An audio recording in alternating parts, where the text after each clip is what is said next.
Hello बच्चों, कैसे हैं आप सब। आई होप अच्छे होंगे और अपनी पढ़ाई भी अच्छे से कर रहे होंगे। अतुल मैथ्स लर्निंग प्लेटफॉर्म पर आपका बहुत बहुत स्वागत है। तो इस टाइम पे हम लोग अपना जो परसेंटेज चैप्टर पढ़ रहे हैं, इसमें 2 क्लास हमने ले ली है। ठीक है, हम लोगों ने 2 क्लास पढ़ लिया है। आज हमारी ये तीसरी क्लास होगी और बाकी क्लास की टाइमिंग आपको पता ही है कि हाँ, ये डेली जो है 10 बजे होती है। तो जितने भी बच्चे जो है हमारे मैथ की तैयारी कर रहे हैं, जिनको एक अच्छे लेवल के क्वेश्चन के साथ में जो है मैथ की प्रैक्टिस करनी है और साथ में कॉन्सेप्ट भी सीखना है क्वेश्चन के थ्रू, तो वो लोग जो है इस क्लास से जुड़ सकते हैं। और जितने भी लोग क्लास में पहली बार आए हैं वो एक बार चैनल को सब्सक्राइब कर लें। बाकी इससे पहले जो है जो भी क्लासेस हुई हैं अदर चैप्टर की और परसेंटेज से की भी जो है 2 क्लास हुई है, तो उसको जो है वो लोग देखना ना भूलें।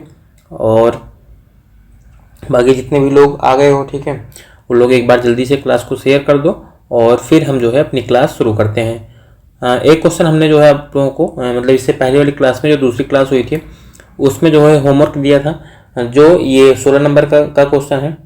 लेकिन इसका आंसर जो है किसी ने भी कमेंट करके मुझे बताया नहीं था कहाँ इसका आंसर कितना आएगा। तो चलो इस वाले क्वेश्चन से हम शुरू करते हुए फिर आगे का हम क्वेश्चन जो है करते हैं। तो हमारा ये वाला क्वेश्चन है, मतलब आज का पहला है। बाकी इस मतलब जो परसेंटेज चैप्टर चल रहा है इसका तीसरा वीडियो है, तो तीसरे वीडियो में 16 नंबर का क्वेश्चन है। यहाँ पर कह रहा है सोनू अपनी आय का 15% बचा लेती है।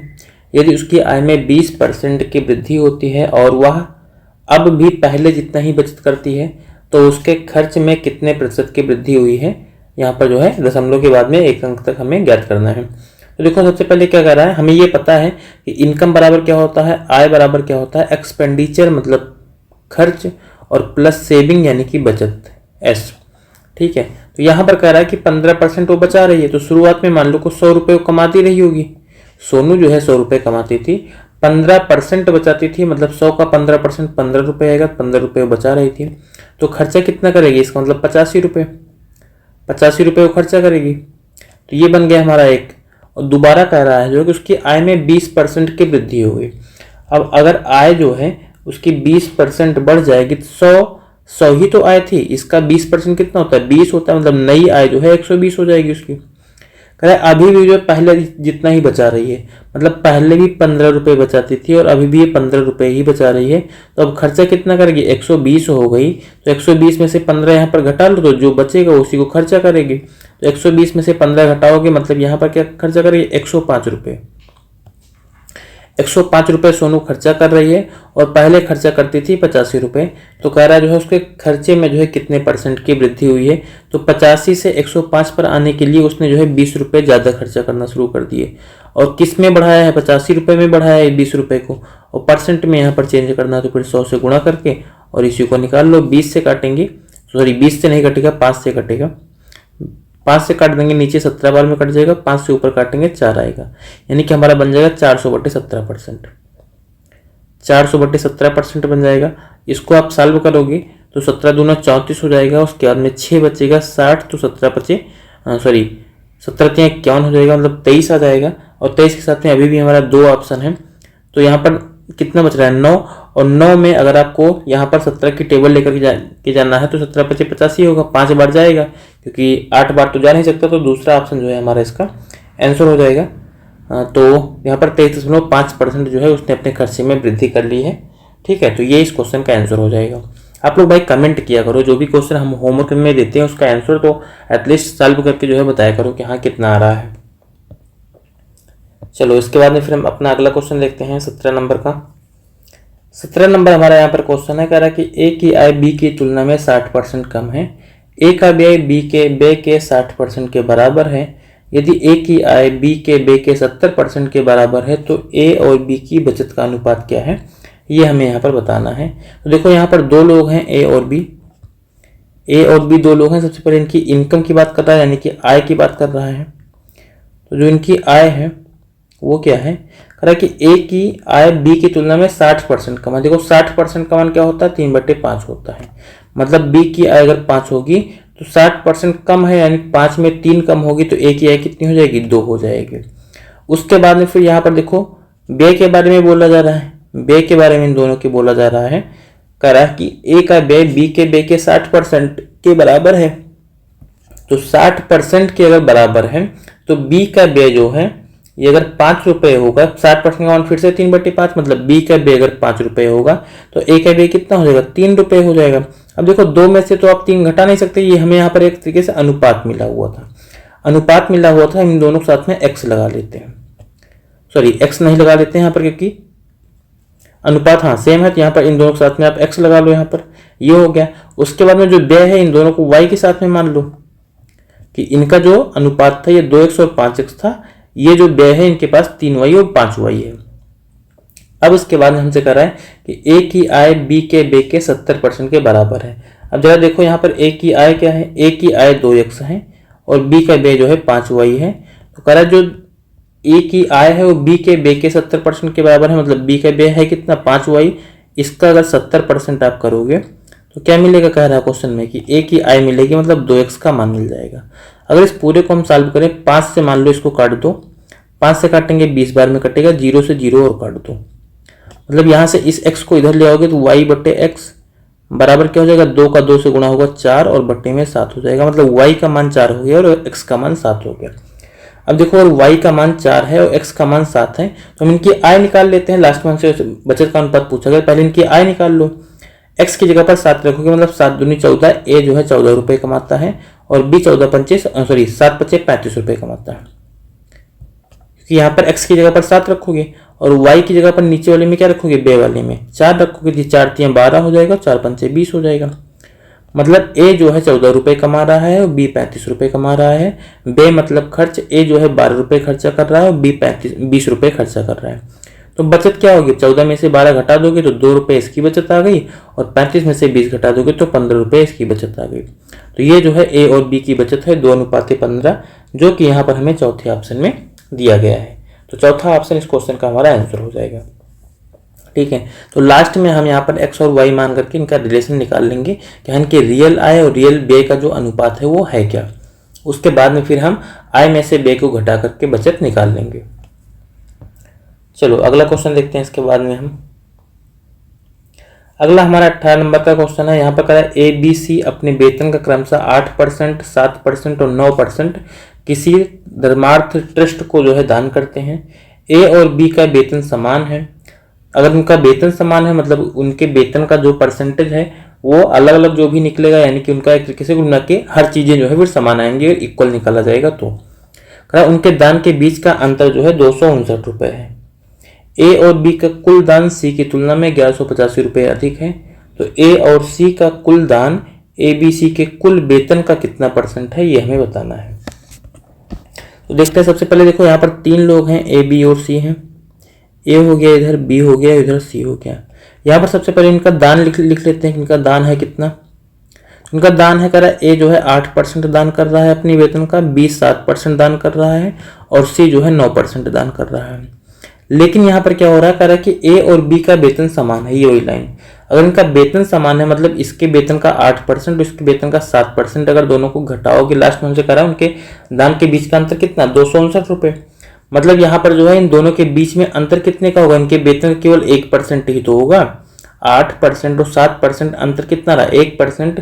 मतलब इनके वेतन का जो 1% है वही 259 रुपये होगा, क्योंकि अंतर बोला गया है। तो 8 में से 7 घटाओगे 1 आएगा, मतलब 1% का मान कितना हो गया, 259 रुपये है। ये केवल ए और बी के लिए है, सी में इसका मान कभी भी नहीं रखेंगे। ठीक है, तो ये हो गया। यानी कि अब यहाँ पर इन सबका दान लिख सकते हैं, यानी कि ए कितना रुपए दान कर रहा है, तो ए के दान के लिए 8% का मान निकालोगे। 1% 259 है, 8% निकालने के लिए 259 में आप 8 से गुणा कर दोगे।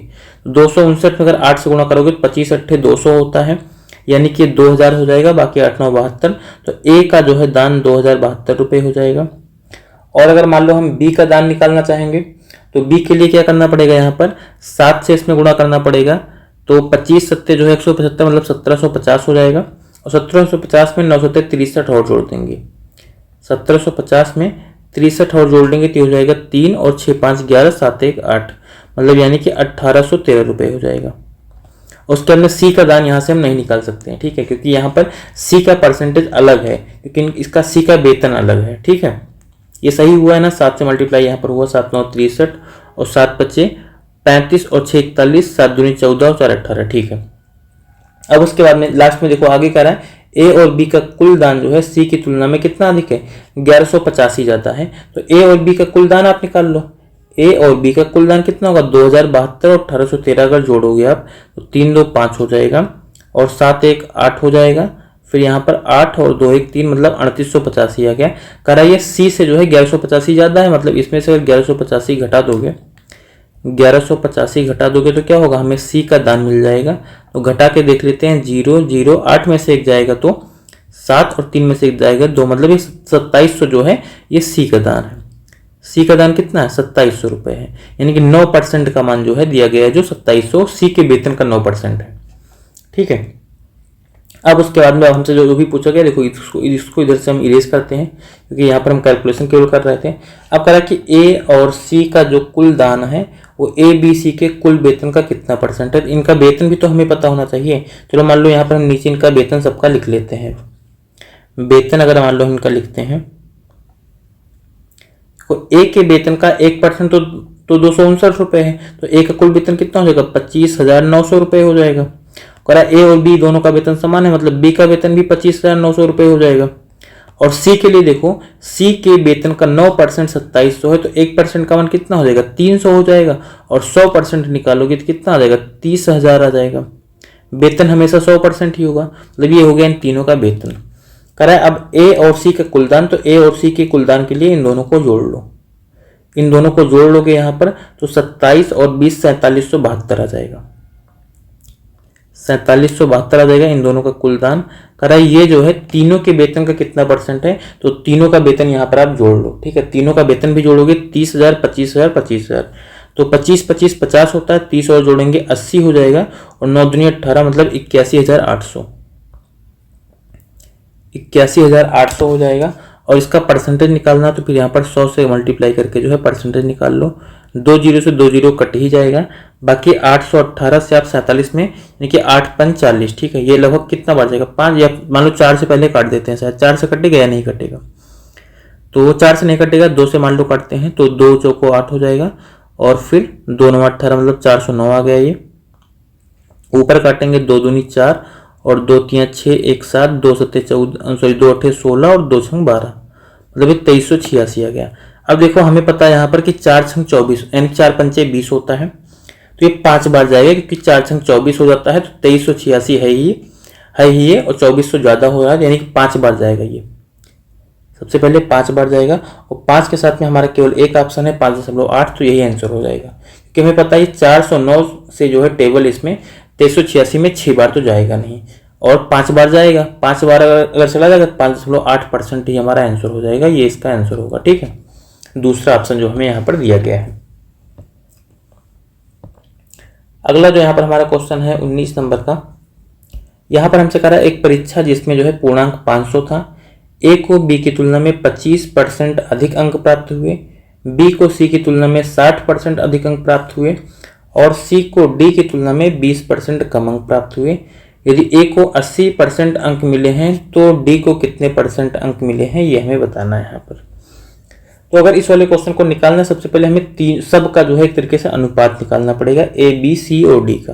तो सबसे पहले हम यहाँ पर लिख लेते हैं ए, ये हो गया बी और सी और डी। अब इनके बाद बीच में जो भी रिलेशन दिया गया है उस रिलेशन को सॉल्व करते हुए हम इनका अनुपात लिखते हैं। कह रहा है ए को जो है बी की तुलना में 25% अंक अधिक अंक प्राप्त हुए हैं। 25% अधिक, तो 25% का मतलब होता क्या है, 1/4, मतलब बी का नंबर अगर 4 होगा तो ए का नंबर कितना हो जाएगा, ए का नंबर 1 ज्यादा मतलब 5 हो जाएगा, 1/4 होता है। और उसके बाद में देखो 1/4 पे क्या होगा, 4 से 1 ज्यादा हो जाएगा। दूसरा हमसे क्या कह रहा है यहाँ पर, तो दूसरा हमसे यहाँ पर बोला गया, कह रहा है बी को सी की तुलना में 60% अधिक अंक प्राप्त हुए। 60% का मतलब क्या होता है, 3/5 होता है, मतलब बी का नंबर जो है सी से 60% ज्यादा है। तो सी का नंबर अगर 5 हो जाएगा तो बी का नंबर कितना, 5 और 3 जोड़ लेंगे मतलब ये 8 हो जाएगा। ये बी और सी का अनुपात हो गया। उसके बाद में लास्ट में हम डी सी और डी का लिखते हैं। कह रहा है और सी को जो है डी की तुलना में 20% कम अंक प्राप्त हुए। 20% का मतलब क्या होता है, 1/5 होता है। 1/5 में क्या होगा, 5 से 1 कम, यानी कि यहाँ पर जो है डी का नंबर जो है अगर 5 होगा तो सी का क्या हो जाएगा, 1 कम मतलब 4 हो जाएगा। तो तो ये हमारा ए और बी का अनुपात 5:4 है, बी और सी का अनुपात 8:5 है, सी और डी का अनुपात 4:5 है। तो ए को जो है 80% अंक मिले हैं, तो डी को कितने परसेंट अंक मिले हैं ये लास्ट में हमें बताना है यहाँ पर। तो देखो अब इन सब का हमें यहाँ पर एक तरीके से अनुपात निकालना है। अगर सबका हमें अनुपात निकालना था, मान लो पेन का कोई कलर एक येलो रखते हैं। अब उसके हम देखो इन सब का अनुपात जब भी अगर ऐसा कुछ लिखते हैं, सबका अनुपात एक तरीके से हमें निकालना है, तो सीधा जिस लाइन में जो है जिधर जगह खाली है उसके पास में जो अंक है उसी को भर दो। जैसे यहाँ पर देखो 4, इस यहाँ पर सी और डी यहाँ पर 2 जगह खाली है, तो 4 यहाँ पर इसके सामने दिख रहा है ना, ये वाला 4 आगे बढ़ा लो, बस ऐसे कर दो, अनुपात भी लगा लो। ऐसे देखो इधर जो है 8 के सामने, इधर दूसरी लाइन में 8 के सामने इधर जगह खाली है, तो 8 ही यहाँ पर 8 लिख लो। इधर जो है जगह खाली, इधर 5 नजदीक है तो 5 भर लो। यहाँ पर 4 के आगे जो है सब जगह खाली है, दोनों जगह पर 4 लिख दो, क्योंकि 4 ही हमारा यहाँ पर सबसे पास में। अब इन सबको गुणा करोगे यहाँ पर, तो 5 8 40 और 40 को 4 से गुणा कर दोगे, मतलब ये 160 आ जाएगा। यहाँ पर इसको गुणा करोगे 4 चौक 16, 8 128 हो जाएगा। इधर 4 पंचे 20, चौक जो है 80 हो जाएगा। ये जो है 4 पंचे 20, पंचे 100 हो जाएगा। मतलब यहाँ पर ए का जो है नंबर 160 है, बी को मान लो 128 नंबर मिले हैं, सी को 80 और डी को 100।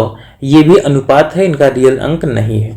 लेकिन हमसे यहाँ पर जो है लास्ट में परसेंटेज पूछा गया था, हमसे यहाँ पर कोई खास जरूरत भी नहीं है रियल नंबर की। कह रहा है कि ए को जो है 80% नंबर मिले हैं, और हम तो देख रहे हैं ए को 160 नंबर मिले हैं, मतलब कि 80% का मान क्या है, 80% का मान कितना, 160 है। 80% का मान 160 है। या फिर अब ऐसे मानो कि जो 160 नंबर मिले हैं ये किसके बराबर है, ये 80% के बराबर है। तो यहां से अगर ये देखो, अब डी का हमसे पूछेगा तो डी को 100 नंबर मिले हैं, 160 80% में चेंज हुआ, मतलब सीधा आधा हो गया। ये 100 किस में चेंज होगा, 50% में चेंज हो जाएगा ना, क्योंकि जब इधर 160 का मतलब 80% होता है, मतलब 160 नंबर है उसका आधा करेंगे तो 80% के बराबर, मतलब 80 पर हो रहा है तो उतने परसेंट के बराबर हो रहा है। तो ऐसे 100 का परसेंटेज अगर निकालना, 100 का आधा कर लो, 50% हो जाएगा। मतलब तीसरा ऑप्शन जो है हमारा आंसर हो जाएगा। बाकी अगर आपको ऐसे नहीं करना है तो आप ऐसे भी यहाँ पर कर सकते हो, इन सब का अनुपात निकाल लोगे। बाकी यहाँ पर 4 लोग हैं, इन चारों को जोड़ करके यहाँ पर देखो पूर्णांक जो है 500 का, मतलब 2000 के बराबर करके, और फिर सबका अलग अलग नंबर भी निकाल सकते हो। ठीक है, चलो इसके बाद में फिर हम अगला क्वेश्चन देखते हैं। अगला हमारा यहाँ पर क्वेश्चन है 20 नंबर का। तो 20 नंबर क्वेश्चन हमें यहाँ पर जो है दिया गया है, कह रहा है कि ए और बी अपनी आय का क्रमशः 60% और 75% खर्च करते हैं। यदि ए की बचत जो है बी की बचत की तुलना में 20% अधिक है, तो ए की आय बी की आय से कितने परसेंट कम है, ये हमें यहाँ पर बताना है। तो देखो यहाँ पर 2 लोग हो गए हैं, ए और बी हैं। तो कह रहा है ए अपनी आय का 60% और 75% खर्च करते हैं। तो सबसे पहले इनकी आय क्या है यही हमें नहीं पता है, तो इन दोनों की हम आय जो है चलो मान लेते हैं ऐसे 100x और 100y करके मान लेते हैं, क्योंकि इन दोनों की आय यहाँ पर हमें नहीं पता कितनी कितनी है। अब उसके बाद में यहाँ पर कर रहा है इनकी जो बचत है, ठीक है, बचत नहीं खर्च कर रहा है। ए अपनी आय का 60% खर्च करता है, तो यहाँ पर जो इनका खर्च हो जाएगा, ए कितना खर्चा करेगा 60%, तो 100x का 60% 60x आएगा। और बी जो है 75% खर्चा करता है, तो 100y का 75% जो है 75y आएगा। तो यहाँ से इनकी बचत भी तो निकाल सकते हैं हम, इनकी यहाँ से हम बचत भी तो निकाल सकते हैं। अब तो बचत के लिए यहाँ पर क्या बोल रहा है कि अगर ये 100x कमा रहा है, ए 60x खर्चा कर रहा है, तो कितना बचाएगा 40x बचाएगा। और ऐसे बी जो है 100y कमा रहा है, 75y खर्चा कर रहा है, तो कितना बचाएगा 25y बचाएगा। और हमसे कह रहा है कि ए की बचत जो है वो बी की बचत की तुलना में 20% अधिक है, यानी कि बी की जो बचत होगी उससे जो है 20% ज़्यादा ए की बचत है। तो बी की बचत है कितनी 25y है, तो इससे 20% ज़्यादा, मतलब इसका 120% हो जाएगा। ये किसके बराबर है, ए की बचत यानी कि 40x के बराबर हो जाएगी। यहाँ से हम x और y का मान निकाल सकते हैं अनुपात के रूप में। सॉल्व कर लेंगे इसको, तो देखो ऐसे 25 से पहले काट दो, 2500 का 100, 4 से 120 को काट दोगे तो ये आ जाएगा 30, यानी कि y और बटे x बराबर क्या हो जाएगा 40/30। इसको अगर सॉल्व करोगे 4/3 आ जाएगा। मतलब y का मान हम 4 और x का मान 3 रख करके जो है इनका रियल मान एक तरीके से फाइंड कर सकते हैं। अब देखो यहाँ पर y का मान अगर 4 रखेंगे, मतलब a की आय जो है 400 रुपये हो जाएगी, और b की आय, सॉरी यहाँ पर गड़बड़ कर रहे हैं क्योंकि वाई का मान जो है 400 रखना है, तो वाई दूसरे वाले का यानी कि बी की आय जो है 400 हो जाएगी, और ए के लिए एक्स का मान रखेंगे यहाँ पर 3, तो ए की आय 300 रुपये हो जाएगी। करा ए की आय बी की आय से कितने परसेंट कम है, हम देख रहे हैं बी की आय 400 है, ए की आय 300 है, तो 100 रुपये कम है 400 में से, और परसेंट में चेंज करना तो फिर 100 से यहाँ पर गुणा कर लोगे, ये 100 चौका 400 होता है, 1/4 को 100 से गुणा करोगे मतलब 25% आएगा। तो ए की जो आय है वो बी से 25% कम है, 25% हमें चौथे ऑप्शन में दिया गया है, यही इस क्वेश्चन का आंसर हो जाएगा। चलो इसके बाद में फिर हम अगला क्वेश्चन देखते हैं। अगला हमारा यहाँ पर जो क्वेश्चन दिया गया है 21 नंबर, यहाँ पर हमसे करा कि चीनी की कीमत में 20% की वृद्धि की गई, चीनी की खपत में कितने परसेंट कटौती की जानी चाहिए जिससे कि चीनी पर हुए व्यय में कोई अतिरिक्त वृद्धि ना हो। यानी कि अगर चीनी की का जो पैसा है वो बढ़ रहा है तो कोई परिवार है वो अपनी खपत ही कम कर लेता है, ठीक है। अपना जो कंजप्शन है, यानी कि चीनी पहले 1 किलो यूज करता था, तो अब वो कितना परसेंट 1 किलो का यूज करे कि उसके खर्च में, यानी कि पहले अगर वो 100 रुपये खर्चा करता था चीनी पर, तो अभी भी उसका 100 रुपये ही खर्चा हो। इस तरीके से हमसे पूछा गया है। तो ऐसे क्वेश्चन में यहाँ पर हम सक्सेसिव लगा लेते हैं। करा यहाँ पर देखो प्राइस में क्या हो रहा है, 20% वृद्धि हो रही है, तो प्लस 20% हो जाएगा। अभी कमी जो है यानी कि अपनी खपत में जो है कटौती कर रहा है, कमी कर रहा है, जिसको मान लो कि x% कम करेगा तो माइनस एक्स हो जाएगा। यहाँ पर माइनस हो जाएगा 20x/100, 20x/100 यानी कि a और b और ए बी बटे 100 इस तरीके से होता है। यहाँ पर साइन जो है वृद्धि हो रही तो प्लस, कमी हो रही तो माइनस। यहाँ पर देखो 20 प्लस में था, x माइनस में था, इन दोनों को मल्टीप्लाई कर लेंगे इसलिए माइनस हो जाता है। सॉल्व कर लेंगे इसको, 20×5 हो जाएगा। देखो और देखो यहाँ पर साथ में ये भी है, टोटल चेंज कितना है, कह टोटल चेंज जो है कुछ नहीं होता है, यानी कि कोई वृद्धि नहीं हो रही है। तो कोई वृद्धि नहीं हो रही तो यहाँ पर क्या होगा, टोटल चेंज 0 के बराबर होगा। इसको सॉल्व करके 20 को इधर ले जाओ, तो 20 को इधर लेकर के जाएंगे, देखो 5 यहाँ पर फिर बचेगा -x/5, सॉल्व कर लेंगे तो हो जाएगा माइनस में 6x/5 बराबर हो जाएगा -20। ये कट जाएगा, 5 से 20 में गुणा करेंगे 100, मतलब x का मान कितना हो जाएगा 100/6, 100/6% हो जाएगा। यानी कि अगर इस पूरे को आप सॉल्व कर लोगे, ठीक है, 100/6 को सॉल्व करोगे तो कितना आएगा 50/3 आएगा। 50/3 का मतलब क्या होता है 16/2/3%, 16/2/3% मतलब कि उसको जो है अपनी खपत में चीनी के 16/2/3% की कमी करनी पड़ेगी, जो कि हमें यहाँ पर पहले ऑप्शन में दिया गया है। चलो इसके बाद में फिर हम अगला अपना क्वेश्चन देखते हैं 22 नंबर का। 22 नंबर क्वेश्चन हमें दिया गया, कह रहा है एक शहर की जनसंख्या पहले वर्ष में 30% बढ़ी और अगले वर्ष 15% जो है कम हो गई। यदि वर्तमान जनसंख्या 11,050 है तो 2 वर्ष पहले जनसंख्या कितनी थी। 2 वर्ष पहले यही तो रही होगी, पहले बढ़ी फिर जो है 15% कम हुई, मतलब इससे पहले वाली कंडीशन रही होगी जिस पर जो है ये दोनों चेंज होने के बाद में इतना आया है, वही तो जनसंख्या थी, वही हमसे पूछा गया है। तो मान लेते हैं जनसंख्या n रही होगी, तो n पर क्या हो रहा हुआ, पहले 30% बढ़ा, मतलब जनसंख्या जो है 130% हो गई होगी। उसके बाद में 15% कम हुआ, मतलब कि फिर 85% बची होगी, 85% बची होगी। और अब जनसंख्या वास्तव में है कितनी, 11,050 है, 11,050 के बराबर कर दो। इस पूरे को यहाँ पर हम सॉल्व करेंगे। सबसे पहले 0 से 0 वाला काट देते हैं, अब 13 से काट देंगे इसको, 13 से अगर इसको काटेंगे 13×8 104 हो जाएगा, 6 बचेगा, 13×5 65, मतलब 850 हो गया। अब आपको ये तो 850 सीधा दिख रहा है, 85 से काटेंगे 850 को 10 बार में कट जाएगा। देखो नीचे कितना है 1000 है, तो n का मान निकालने के लिए इस 1000 को इस 10 से और गुणा कर देंगे, मतलब 10,000 हो जाएगा। तो 2 साल पहले जो शहर की जनसंख्या थी वो कितनी थी, 10,000 थी। 10,000 यहाँ पर हमें पहले ऑप्शन में दिया गया है। इसके बाद में फिर अपना अगला क्वेश्चन देखते हैं 23 नंबर। 23 नंबर क्वेश्चन हमारा है, कह रहा है कि एक स्कूल में 4% छात्र जो है वार्षिक परीक्षा के लिए उपस्थित नहीं हुए। परीक्षा में शामिल होने वाले 10% छात्र परीक्षा में उत्तीर्ण नहीं हो सके। शेष छात्रों में से 50% ने डिस्टिंक्शन अंक प्राप्त किए और 432 छात्रों ने परीक्षा उत्तीर्ण की, लेकिन उन्हें डिस्टिंक्शन अंक नहीं मिले। स्कूल में छात्रों की कुल संख्या कितनी है, ठीक है, यहाँ पर क्या होना चाहिए, छात्रों की जो कुल संख्या है वो कितनी है, ये हमें यहाँ पर क्वेश्चन में बताना है, की रहेगा यहाँ पर। चलो अब यहाँ पर क्वेश्चन देखते हैं। करेक्ट, सबसे पहले 4% कुल छात्र कितने हैं ये हमें नहीं पता, हम मान लेते हैं सबसे पहले शुरुआत में कुल छात्र 100x मान लेते हैं। परसेंट में इसलिए नहीं मानेंगे क्योंकि परसेंट में यहाँ पर बाद में हमें घटाना बढ़ाना भी है। तो 2% रहेगा तो आपको बताएंगे कि ये वाला परसेंट दूसरा, तो आप कंफ्यूज हो जाओगे, इसलिए 100x मान रहे हैं। कह रहा 4% जो है छात्र तो परीक्षा में आए ही नहीं, सबसे पहले 4% यहाँ से इसमें से घटा दो, क्योंकि ये बच्चे तो आए ही नहीं। तो अगर 100x का 4% निकालोगे 4x आएगा, मतलब अब कितने बचे, अब बचे जो है 96x। 96x बचे क्योंकि 4% कम हो गए, वो आए ही नहीं, पेपर देने ही नहीं आए। उसके बाद में कह रहा है कि इसमें से भी जो है 10% फेल हो गए। 10% फेल हो गए तो 96x का अगर 10% आप घटाओगे, यहाँ पर 10% इसका और घटा दो। यहाँ पर देखो आपको ध्यान देना है कि 100x का 10% नहीं घटा देना, नहीं तो आप सीधा 4% घटाए 4 फिर 10% कहोगे 10 आएगा, 10 नहीं आएगा। यहाँ पर 96x का 10% निकालना है, तो आएगा 9.6x आएगा। 9.6x अगर 96 में से घटाओगे तो हमारा कितना बचेगा, मान लो हम 10 घटा देते तो 86 आ जाता, मतलब यहाँ पर 86.4x बचेगा। इतने बचेंगे लड़के जो है जो कि परीक्षा में पास हुए होंगे शायद। आगे कह रहा है शेष छात्रों में से, यानी कि ये जो बचे हैं 86.4x, इसमें से कह रहा है 50% ने डिस्टिंक्शन अंक प्राप्त किए। 50% अगर डिस्टिंक्शन अंक प्राप्त कर रहे हैं, कह रहा है और जो है 432 छात्रों ने परीक्षा उत्तीर्ण की लेकिन उन्हें डिस्टिंक्शन अंक नहीं मिले।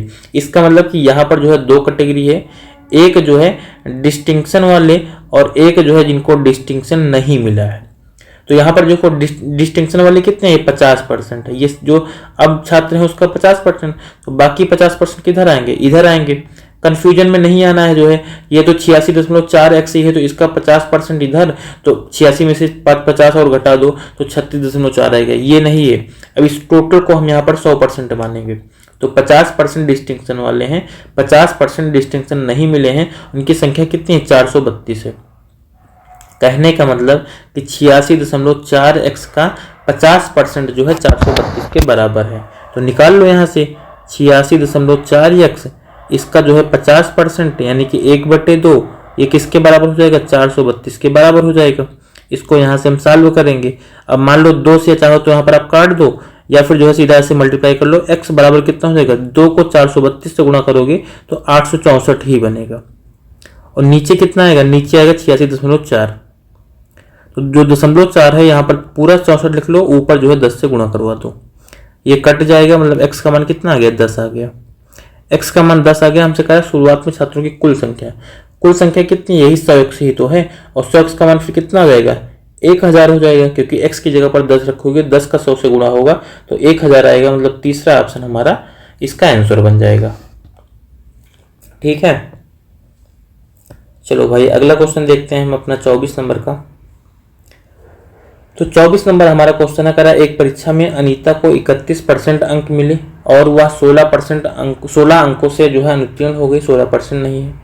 सुनीता को जो है सुनीता ने 40% अंक प्राप्त किए और उसे आवश्यक उत्तीर्ण अंक से 56 अंक अधिक मिले, तो उत्तीर्ण होने के लिए न्यूनतम आवश्यक अंक ज्ञात करें। यानी कि देखो करा अनीता के लिए क्या बोल रहा है कि उसको अनीता को 31% नंबर मिलते हैं और 16 अंक से अनुत्तीर्ण हो रही है, मतलब 16 नंबर अगर इसको हम और दे दें तो ये पास हो जाएगी। और सुनीता के लिए बोल रहा करा इसको 40% नंबर मिलते हैं इसको, और इसे क्या करा है, इसको जितने नंबर चाहिए पास होने के लिए, मतलब जो पासिंग मार्क है उसे 56 नंबर ज्यादा मिलते हैं, इसके में से 56 घटा दो। अभी भी क्या हो रही, पास हो रही, लेकिन किस पर, पासिंग मार्क, यानी पासिंग मार्क अनीता को भी मिल चुका है और पासिंग मार्क सुनीता को भी मिल चुका है, तो ये दोनों क्या होंगे, बराबर होंगे। इसका मतलब पासिंग मार्क तो दोनों के लिए सेम होगा भाई। तो अगर पासिंग मार्क बराबर है तो इन दोनों को हम यहाँ पर एरो से मान लो बराबर कर लेते हैं, वैसे इक्वल कर नहीं सकते। अब आगे इसको हम सॉल्व कर लेते हैं, परसेंटेज को एक तरफ और नंबर्स को एक तरफ। 56 और 16 एक तरफ करेंगे तो कितना हो जाएगा हमारा, 72 हो जाएगा।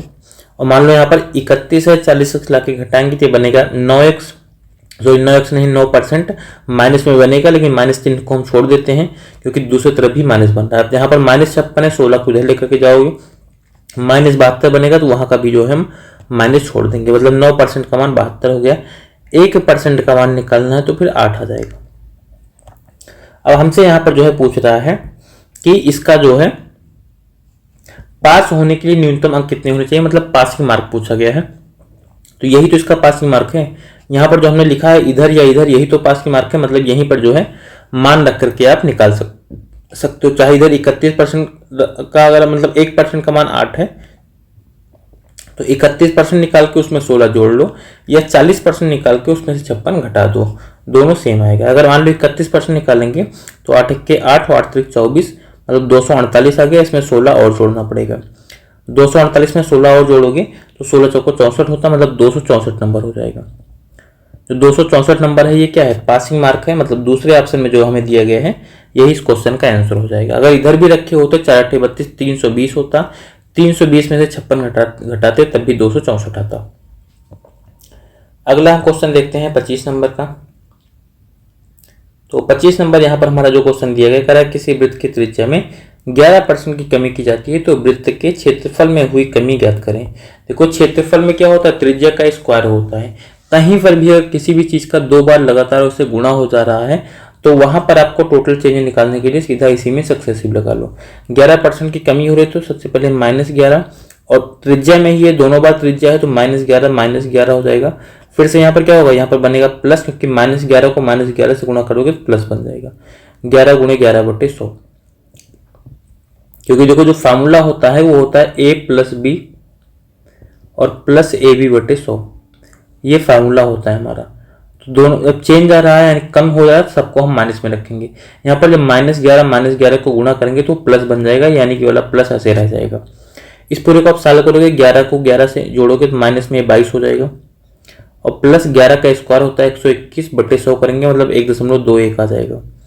इसको घटा लोगे तो ये हमारा बनेगा 20.79%। 20.79%।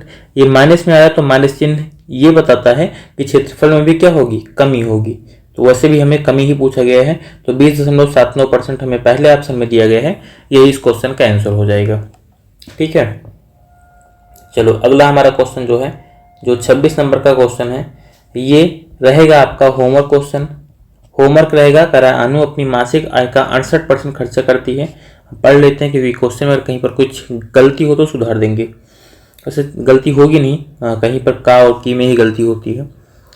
यदि उसकी मासिक आय में 20% की वृद्धि होती है और उसकी मासिक बचत में 9 से 3/8% की वृद्धि होती है तो उसके मासिक व्यय में कितने % की वृद्धि होगी। तो यहाँ पर कुछ भी चेंज नहीं है, मतलब सॉरी गलत नहीं है क्वेश्चन में। क्वेश्चन बिल्कुल मतलब सिंपल सा है और आय व्यय वाला क्वेश्चन है, और सिंपल सा है, मतलब एक लाइन वाला है। ठीक है, जिसमें कि मतलब एक सिंगल पर्सन दिया गया होता है, तो आप इसको काफ़ी आसानी से जो है लगा सकते हो। इसका आंसर जो है आप लोग कमेंट जरूर करोगे 26 नंबर क्वेश्चन को लगा करके। ठीक है, जितने भी लोग क्लास को देखेंगे वो लोग जो है क्लास खत्म होने के बाद में इस क्वेश्चन को जो है मतलब क्वेश्चन का आंसर जो है वो कमेंट करेंगे। और बाकी जितने भी लोग हैं, ठीक है, क्लास को एक बार शेयर कर देंगे, और भी लास्ट में जाते जाते, और उसके बाद में मतलब जितने भी आपके दोस्त वगैरह हैं जो मैथ की तैयारी कर रहे हैं, तो उनको आप बता सकते हो इस क्लास के बारे में कि हाँ, मतलब जहाँ पर भी जो है आपको अच्छे लेवल के क्वेश्चन जो है पढ़ाए जा रहे हैं, तो वो लोग भी आकर के जो है साथ में जुड़ के तैयारी अपनी अच्छे से कर सकते हैं। और जितने भी हमारे SSC GD के बच्चे पेपर स्टार्ट हो गया है, ठीक है, तो जिनका भी पेपर है, जिनका पेपर नहीं है, देखो अगर मान लो किसी को कोई प्रॉब्लम है तो आप लोग उसमें जो है मतलब क्वेश्चन को आप सॉल्व करो। ठीक है, और बाकी आप लोग को जो है मतलब ये मान लो यही वाला जो वीडियो है, ठीक है, इसमें भी आकर के इसके को मतलब यहाँ पर नीचे जो है कमेंट कर दो कि हाँ सर कोई क्वेश्चन है, मेरा डाउट है, ठीक है, नहीं आ रहा मुझे, तो हम आप लोगों के लिए प्रयास करेंगे कि एक ग्रुप बना दे, और उस ग्रुप में आप अपना क्वेश्चन भेजोगे तो हम उसको सॉल्व करके सोल्यूशन उसका आपको जो है प्रोवाइड कर देंगे। क्योंकि देखो पेपर तो मान लो भी स्टार्ट हो गया है, तो एक ही दिन तो सबका पेपर हो नहीं जाएगा, तो बाद में जितने लोगों का पेपर है वो लोग भी अभी अपनी बाकी तैयारी जो है लगातार करते रहें। ठीक है, और बाकी इस वाली क्लास को हम एक पर आज एंड करते हैं। Thank you and all the best.